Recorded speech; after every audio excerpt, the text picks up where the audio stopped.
Alright, I'm at the farm. We're going to plant some of these aloe vera plants that everybody's getting.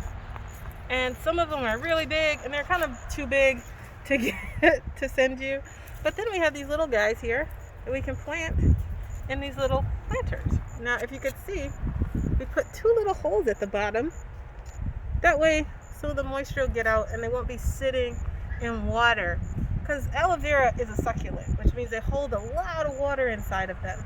And you don't want them to get kind of too much water. They kind of will drown in that much water, and we want to protect our plants. So now we're going to plant them, but I don't know so much. So I'm going to ask my friend Liz to give me some pointers. So we got a big wheelbarrow full of soil. How much soil should I put in here? So what we're going to do, since we're looking at the size of the plant and then also this pot, which is about 3 inches in diameter, it's a small pot, and we're trying to put plants in that won't be topsy-turvy. So when we first start, we'll just cover the bottom, maybe to an inch.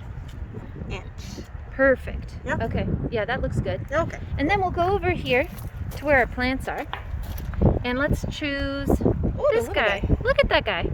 So what's beautiful about this is you've got little tiny roots, and those are what we want to protect underneath the soil so that they grab all the nutrients that they need from the soil mix that we've put in their pot.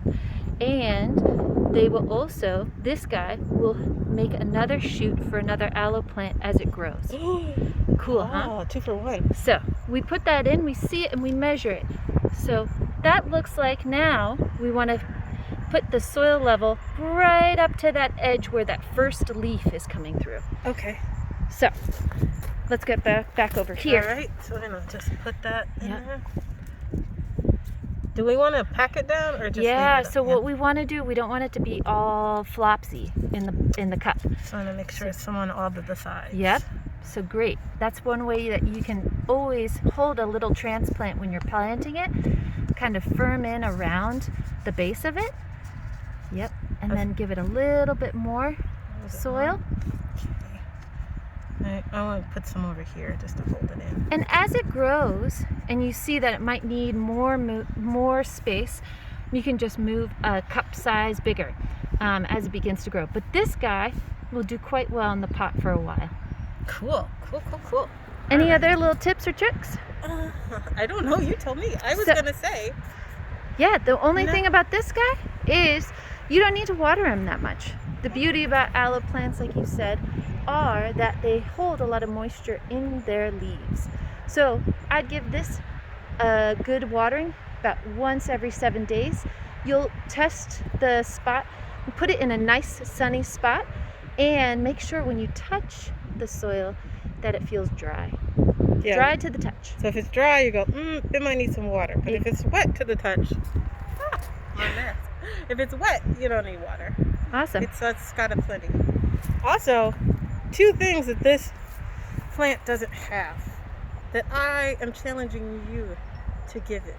First of all, it's got a very plain thing. So you can take your Sharpies, your stickers, whatever, and decorate the outside so that it has a lovely, fun-looking home, not just this plain white.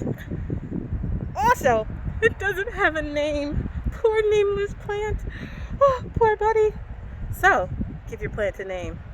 And that way you can, when you talk to it, you can say, oh, hey Spike, or hey Dot, or hey whatever you call it. Monster truck, I don't know, whatever you want. It knows you're talking to it. All right, thank you so much and enjoy your plants.